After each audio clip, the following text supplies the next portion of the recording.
หักเขาสมปองธาตุอิงหังซื้อยังโด่งดังไปก้อง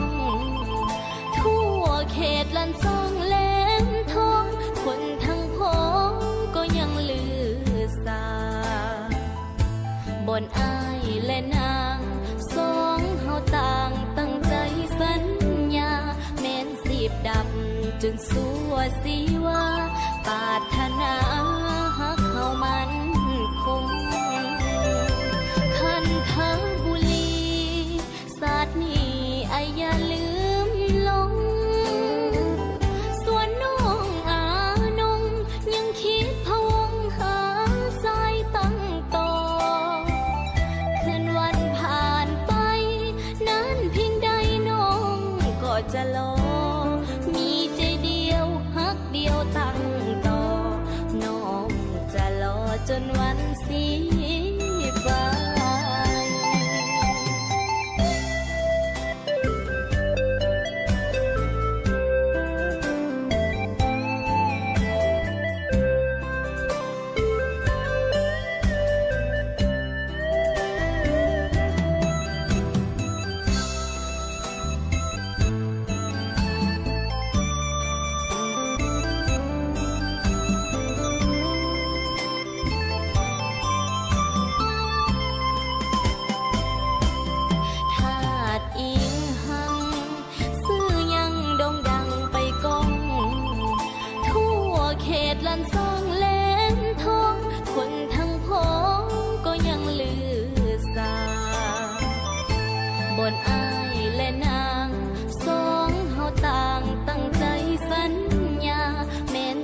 ดับ